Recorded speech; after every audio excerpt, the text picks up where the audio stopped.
जय श्री राम दोस्तों, आप सभी का स्वागत है ऑप्टिमिस्टिक स्टडीज में। हमने अब तक जो हिंदी भाषा एवं शिक्षा शास्त्र में जो टॉपिक कवर किया है वो हिंदी व्याकरण किया है। हिंदी व्याकरण का आज ये लास्ट वीडियो है जिसमें हम ओवरऑल जो भी हमारा रिमेनिंग टॉपिक्स है हिंदी व्याकरण का उसको आज की क्लास में हम कवर करेंगे। यदि इससे पहले हमारी जो भी क्लासेस हुई हैं यदि आपने नहीं देखा है तो प्लेलिस्ट बनी हुई है हिंदी नाम से, आप उसमें जाकर के जरूर से देख सकते हैं।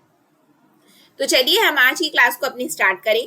क्लास को स्टार्ट करने से पहले यदि आप चैनल में पहली बार आए हैं तो चैनल को सब्सक्राइब कर लीजिए, साथ में बेल नोटिफिकेशन को ऑन रखिए जिससे हम जो भी वीडियो डालें तो आप तक पहुंचती रहे। सेशन यदि आपको अच्छा लगे तो लाइक जरूर करिएगा, ज्यादा से ज्यादा लोगों तक सेशन को शेयर कर दीजिए जिससे ज्यादा से ज्यादा लोगों तक ये वीडियो पहुंच सके और वो भी इसका लाभ ले सके। तो चलिए आज की क्लास को हम अपनी स्टार्ट करें। हम देख रहे थे किस तरीके से शब्दों की उत्पत्ति हुई है। तो अब तक हमने जो देखा है वो देखा है देशज, विदेशज, संकर एवं हमारा तत्सम एवं तद्भव, जो कि स्रोत के आधार पर शब्दों का वर्गीकरण है। आज की क्लास में हम रचना के आधार पर शब्द का वर्गीकरण देखने जा रहे हैं। यदि हम रचना के आधार पर शब्दों का वर्गीकरण देखें तो रचना के आधार पर शब्दों को 3 वर्ग में विभाजित किया जाता है। कौन कौन से हैं? रूढ़ शब्द, यौगिक शब्द एवं योग रूढ़ शब्द, जहां से क्वेश्चन हमारी एग्जाम में निश्चित रूप से पूछे ही जाते हैं। यदि हम रूढ़ शब्दों की बात करें तो रूढ़ शब्द क्या होते हैं?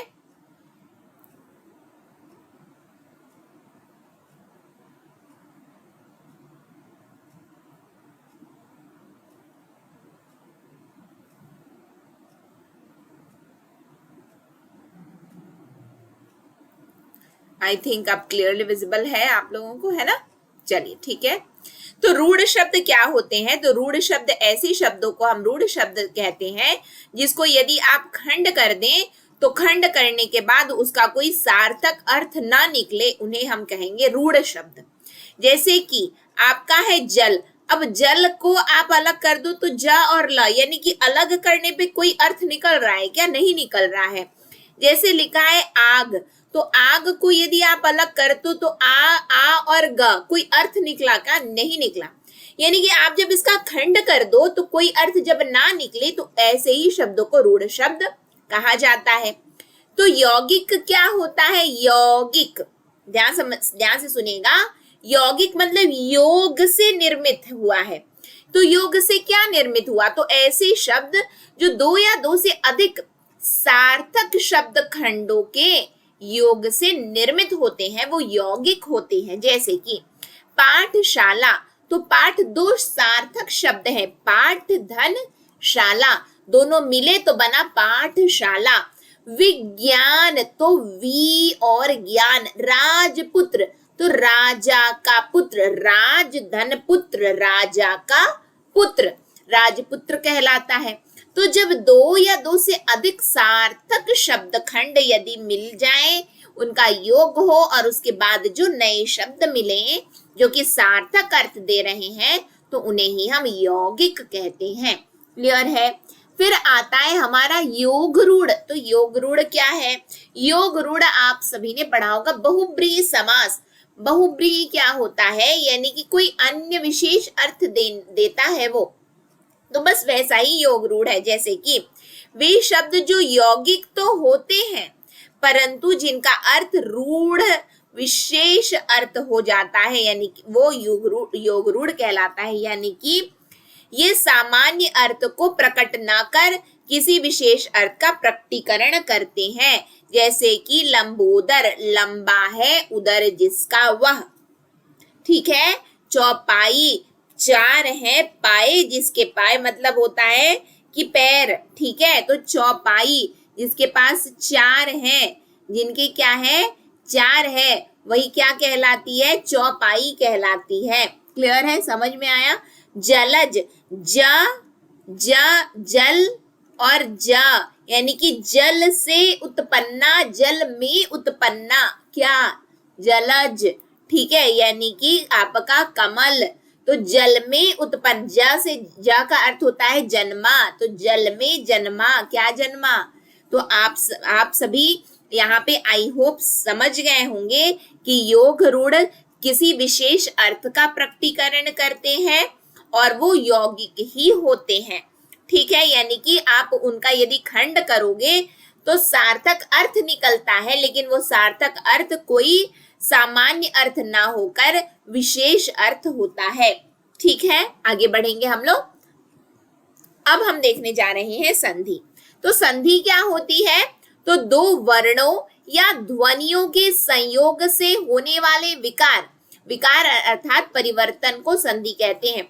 ध्यान दीजिएगा, एग्जाम में पूछा जाता है वर्ण या ध्वनियों का संयोग हुआ है, जैसे कि सुरधन इंद्र सुरेंद्र, विद्याधन आलय विद्यालय।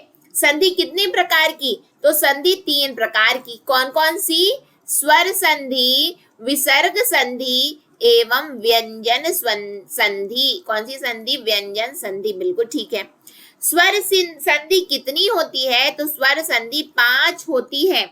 लेकिन स्वर का अर्थ क्या होता है? स्वर संधि का अर्थ, तो स्वर संधि मतलब स्वर के साथ जब स्वर का ही मेल हो और उससे जो विकार या परिवर्तन आए उसे ही स्वर संधि कहते हैं।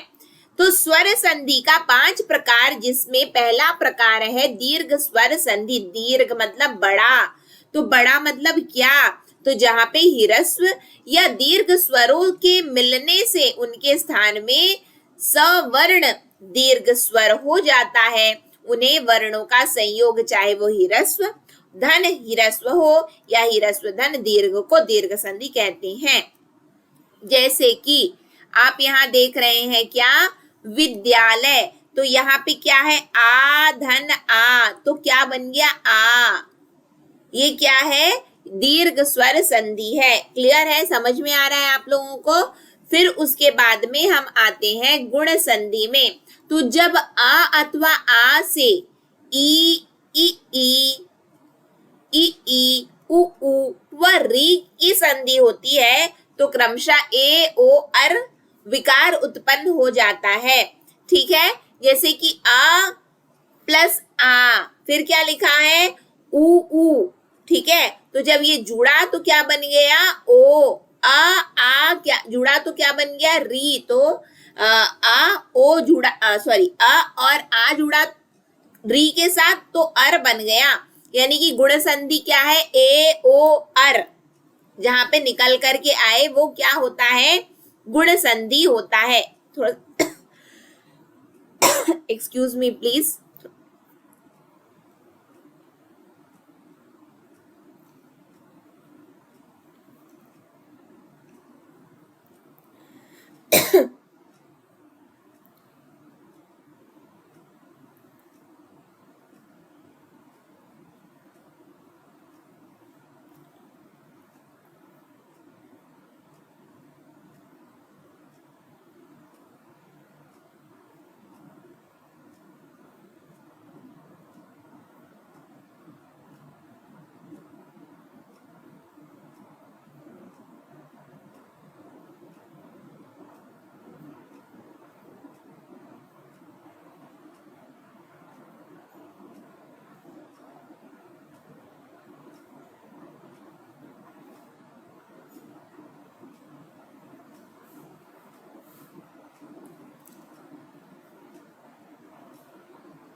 Now we shall start. हम क्या पढ़ रहे थे यहाँ पे? हम संधि के प्रकार पढ़ रहे थे। संधि के प्रकार के अंतर्गत हमने क्या देखा? संधि पहली बात होती क्या है? तो संधि होती है वर्णों या ध्वनियों के संयोग से जो भी विकार उत्पन्न होगा वो संधि होता है। तो संधि के कितने प्रकार? तो संधि के 3 प्रकार, जिसके अंतर्गत जो सबसे पहली संधि क्या है? वो स्वर संधि है। फिर उसके बाद विसर्ग एवं व्यंजन होता है, उसको बाद में पढ़ेंगे। पहले हम स्वर संधि पढ़ रहे हैं। स्वर संधि कि कितने प्रकार, तो स्वर संधि के 5 प्रकार। स्वर संधि होता क्या है, जब स्वर से स्वर मिले और उनके मिलने से जो परिवर्तन या विकार उत्पन्न हो तो उसको ही क्या कहते हैं, उसको ही स्वर संधि कहते हैं। बिल्कुल ठीक है। इसके बाद में हमारा आ जाता है स्वर संधि के 5 भेद, जिसके अंतर्गत जो सबसे पहला भेद है वो है दीर्घ स्वर संधि। तो दीर्घ स्वर संधि में होता क्या है, तो इसमें हम यदि परिभाषा की बात कर रहे हैं तो ह्रस्व या दीर्घ स्वरों के मिलने से उनके स्थान में सवर्ण दीर्घ स्वर हो जाता है और वर्णों का संयोग, चाहे वो ह्रस्व धन ह्रस्व हो या ह्रस्व धन दीर्घ हो, तो दीर्घ संधि वो कहलाएगा। जैसे कि हम उदाहरण की दृष्टि से यहाँ पे देखें तो मैंने आपको एक उदाहरण दिया विद्यालय का, विद्या धन आलय। तो इसमें हुआ क्या है, इसमें आ का संयोग आ से हुआ है और बन गया है आ। क्लियर है। इसी तरीके से यदि हम बोलें कि आ धन अ का यदि संयोग होगा तो क्या बनेगा, तो भी बन जाएगा आ, तो भी क्या बन जाएगा आ। जैसे कि यदि हम लिखना चाहें, यहाँ पे एक एग्जाम्पल लेकर के हम देखते हैं, जैसे कि परीक्षार्थी,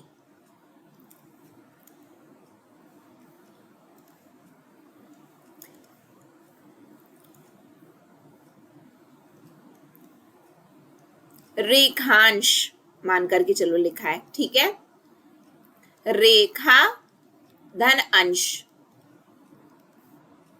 ठीक, यहाँ पे क्या हुआ है, आ आया है, ठीक, और यहाँ पे क्या आया है, अ आया है, ठीक। तो क्या बन गया है, आ बन गया है, रेखांश। ठीक, फिर उसके बाद में हम देख रहे हैं सीमांत। तो सीमांत में क्या हुआ है, सीमा धन अंत। ठीक, अल्टीमेटली यदि आप यहाँ पे आप बोलोगे अंग आया है यहाँ पे, तो ये क्या दीर्घ नहीं है। मैं ऐसे वर्ड्स को ही चुन रही हूँ जो कि एग्जाम में पूछा गया है, ठीक है, क्योंकि नॉर्मल हम इसको क्या करते हैं, इग्नोर करते हैं और बोलते हैं कि ये दीर्घ नहीं है, ये दीर्घ है। सीमांत आपका दीर्घ है। आ धन आ हुआ है, क्या हुआ है देख लीजिए, आ धन अ हुआ है और बना है अ धन अ, आ धन अ, तो बना है आपका आ। ठीक, एग्जाम में पूछा गया प्रश्न है। सीमांत हो गया, रेखांश हो गया, परीक्षार्थी। ठीक, जैसे परीक्षार्थी लिखा है तो परीक्षा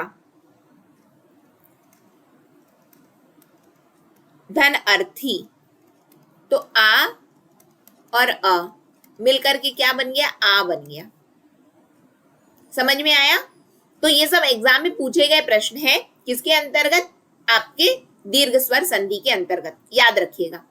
उसके बाद में आता है हमारा गुण संधि, क्योंकि नॉर्मल तो हम जान लेते हैं, लेकिन जहां पे अब एग्जाम में प्रश्न पूछे जाते हैं वो हमसे नहीं बन पाते, तो ऐसे ही मैंने आपको एग्जाम्पल यहाँ पे करवाए हैं। जैसे कि गुण संधि है, इवन आपका ई धन ई जुड़े, ई धन ई जुड़े तो भी आपका ई बनेगा, दीर्घ में बड़ा ही बनता है, रिजल्टेंट आपको बड़ा आएगा, ये याद रखना। गुण संधि क्या होता है, तो गुण के अंतर्गत आपका आ अथवा आ होता है पहले में, यानी कि प्रथम पद आपका आ अथवा आ हो और द्वितीय पद आपका ई उ री हो, तो जुड़ेगा। यदि ये पहला वाला जुड़ा तो बन जाएगा क्या, ए, दूसरा वाला जुड़ा तो बन जाएगा क्या, ओ, तीसरा वाला जुड़ेगा तो बन जाएगा क्या, अर। समझ में आया, नहीं समझ में आया तो जहां पे जगह हो वहां पे बता दूं, यहाँ पे जगह है।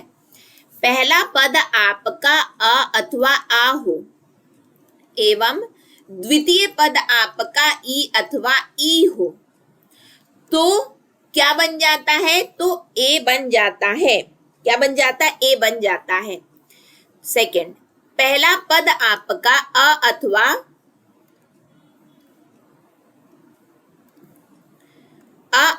आ हो, द्वितीय पद आपका उ अथवा उ हो, तो आपका ओ बन जाएगा।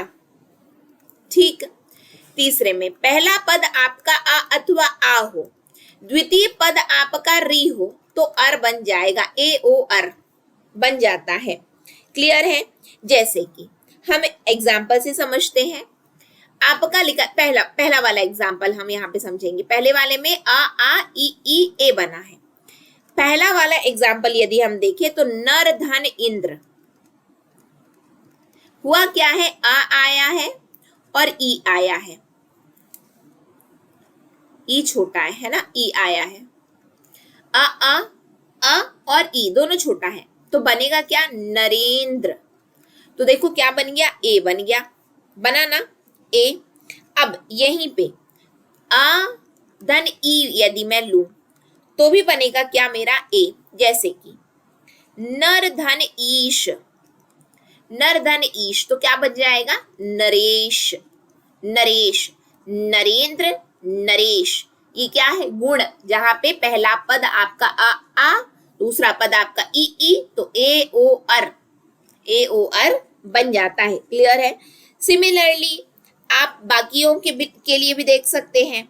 जैसे कि वीर धन उचित, वीर धन उचित, हुआ क्या है, पहला पद आपका आ है, द्वितीय पद आपका ऊ है, तो क्या बन जाएगा, विरोचित, वीरोचित। देखो क्या बन गया, ओ बन गया ना, ओ बन गया, तो वीरोचित। क्लियर है? सिमिलरली री के लिए भी आप देख सकते हो।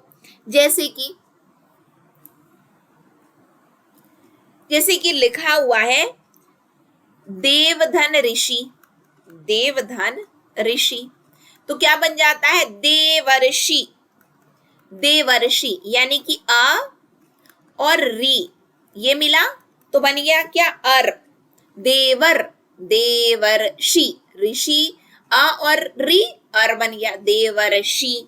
ठीक है? राजधन ऋषि, राजधन ऋषि, तो क्या बन जाएगा, राजर, अर सुनाई दे रहा है ना, राजर्षि, क्या, राजर्षि। क्लियर है? समझ में आया? तो हमने गुण देख लिया। इसके बाद में क्या आता है हमारा, गुण के बाद में वृद्धि स्वर संधि। तो वृद्धि के अंतर्गत क्या होता है, आपका पहला पद, पहला पद आपका आ अथवा आ हो, द्वितीय पद आपका ए अथवा ए हो, तो दोनों के संयोग से ए हो जाएगा। इसी प्रकार पहला पद आपका आ अथवा आ हो, द्वितीय पद आपका ओ अथवा अ हो, तो अ हो जाएगा। ये वृद्धि होता है, यानी कि रिजल्टेंट आपको आई और औ मिले तो आपका वो वृद्धि होता है। उदाहरण के रूप में यदि हम देखना चाहें तो क्या देख सकते हैं, जैसे कि लिखा है एक एक, एक धन एक, हुआ क्या है, यहाँ पे अ और ए जुड़ा है, तो ए होना चाहिए, देखते हैं ए होता है या नहीं। तो ये हो जाता है एकैक, एक धन एक आई, एकैक, यानी कि आई हो गया। ठीक है? सिमिलरली ओ के लिए देखोगे तो कहाँ पे लिख दूं, थोड़ा सा ना जगह की कमी है, यहाँ पे लिखते हो। ठीक है? जैसे कि यदि आपका लिखा है परम धन, परम धन औदार्य, औदार्य, यहाँ यानी कि अ और अ मिला तो अ आना चाहिए, देखते हैं आता है या नहीं। तो क्या आएगा, परमोदार्य, परमोदार्य। तो यहाँ पे क्या आया, अ और अ बन गया। तो यानी कि वृद्धि में समझ में आया कि यहाँ पे ए हो चाहे ए हो, लेकिन रिजल्टेंट आपका ए ही आएगा, और यहाँ पे अ और आ होगा। ठीक, यहाँ पे भी आ होगा, और यहाँ पे यदि ओ अ हुआ तो भी यहाँ पे अ आएगा। ठीक, समझ में आ गया? नेक्स्ट आगे बढ़ जाते हैं हम लोग यण स्वर संधि में। यण स्वर संधि क्या होता है, तो इसको देखते हैं। जैसे कि गुण में याद क्या किए हो, ए ओ अर याद रखे हो। यण में आपको क्या याद रखना है, उस पर ध्यान देना। क्या बोला जा रहा है इसमें, पहला पद आपका ई उ री हो और दूसरा पद आपका भिन्न। अभिन्न में क्या होता है, भिन्न में आपका कुछ अलग स्वर हो, कुछ अलग स्वर हो, ठीक है, भिन्न और आगे कोई भिन्न स्वर हो, तो क्रमशः क्या बन जाएगा, य व र ल, क्या बन जाएगा, य व र और ल बन जाएगा। कैसे बन जाएगा, तो आइए देखते हैं। यहां पे ठीक, जैसे कि हमारा लिखा है अति धन अधिक, तो पहला पद आपका ई आया, दूसरा पद आ आया, तो इसका क्या बन जाएगा, इसका बन जाएगा अत्यधिक, अत्यधिक, तो क्या बन गया, या बन गया, या बना ना, बस ठीक है। फिर नेक्स्ट में आ जाओ, हम यहाँ पे बात करें कि यहाँ क्रमशः हमारा जैसे कि हमारा लिखा है सुधन आगत, ठीक है, सुधन आगत, सुधन आगत, तो ये क्या हुआ है, ऊ है और आ से जुड़ा है, स्वागत, स्वागत, या वा, क्या मिल गया हमको, वा मिल गया, स्वागत, वा सुनाई दे रहा है तो वा बन गया, य व र ल, तो यानी कि यदि हम लें आपका पितृ, थर्ड में देख लेते हैं,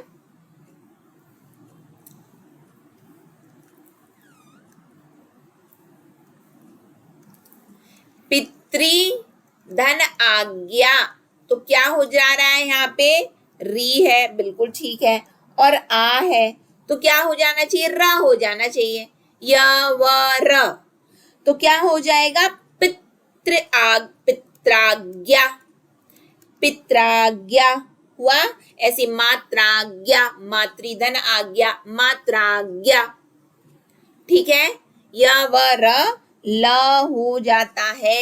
समझ में आ रहा है आप लोगों को, तो यहाँ पे हमें समझना है, ई ई उ री आए तो य व र हो जाता है, लाल री के लिए होता है, री जो कि संस्कृत में होता है, यहाँ नहीं होता है, ठीक है, संस्कृत के शब्दों के लिए ल यूज होता है, यहाँ नहीं।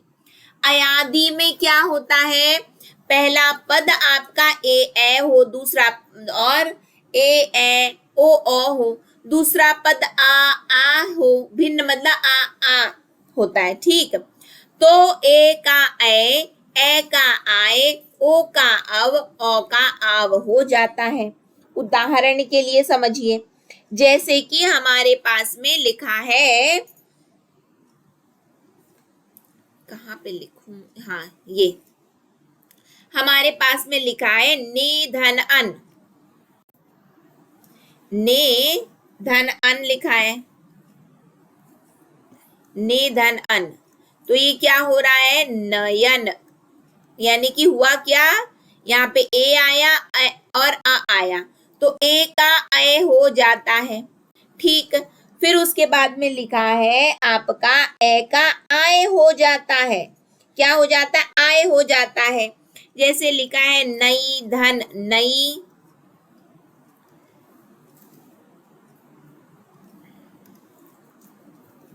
नई धन अक, तो क्या हो जाएगा, नायक, तो क्या हुआ है, आई धन अ, तो क्या बन जाएगा, आए, नायक, तो हमने पढ़ा ना, ए का ए का आए, अब ओ का अव देख लेते हैं, थर्ड में ओ का अव, औ का आव हो जाता है, जैसे लिखा है आपका पो धन इत्र, तो क्या बन गया, ये पवित्र, पवित्र अव हो गया, ये हुआ ओ ई, पहला पद आपका ए ओ हो तथा दूसरा पद भिन्न हो, आ ई ये हो, तो आपका क्या बन गया, ई, ए का ए का आए, फिर ओ का अव, तो हो गया ना अव, पव पव पव, अब इत्र तो पहले से है तो पवित्र अव हो गया, औ का आव हो जाता है, औ जैसे कि भौ,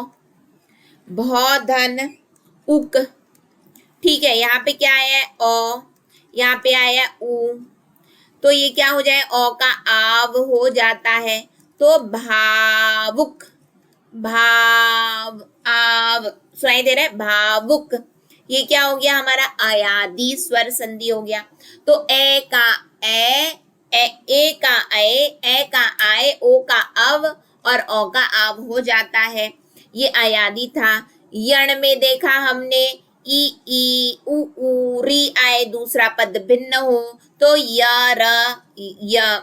व र हो जाता है। फिर वृद्धि में देखा हमने, ए और औ हो जाता है। फिर गुण में देखा हमने कि ए ओ अर हो जाता है, दीर्घ में दीर्घ मिलता है। ये हमने उदाहरणों के साथ संधि के टॉपिक का स्वर संधि देख लिया।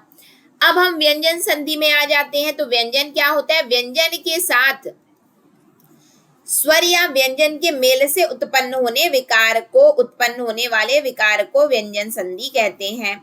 यानी कि व्यंजन के साथ में केवल व्यंजन नहीं, यदि स्वर भी मिलता है और उनमें विकार उत्पन्न होता है, और या फिर हम समझेंगे परिवर्तन, विकार मतलब परिवर्तन उत्पन्न होता है, परिवर्तन आ जाता है, तो ऐसी संधि को व्यंजन कहते हैं। समझ में आ गया। जैसे कि हमारे पास में लिखा है दिक धन गज, दिक धन गज। तो यहाँ पे हम देख रहे हैं कि व्यंजन के साथ में स्वर जुड़ा है, क्या अ, स्वर जुड़ा है ना, तो स्वर जुड़ा है। जैसे कि यहाँ पे हमें ये समझना है, का ग, दिग्गज,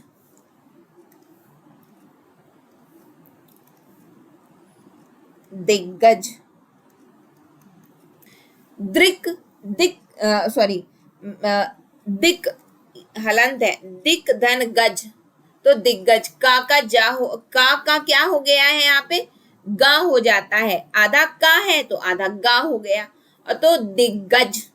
ये क्या है, व्यंजन के साथ स्वर या व्यंजन के मेल से विकार उत्पन्न हुआ है। व्यंजन के साथ में स्वर या व्यंजन का ही जहाँ पे मेल हो उसको क्या कहेंगे हम लोग, व्यंजन संधि कहते हैं। विसर्ग क्या होता है, स्वर या व्यंजन के संयोग से जो विकार उत्पन्न होता है उसको विसर्ग कहते हैं।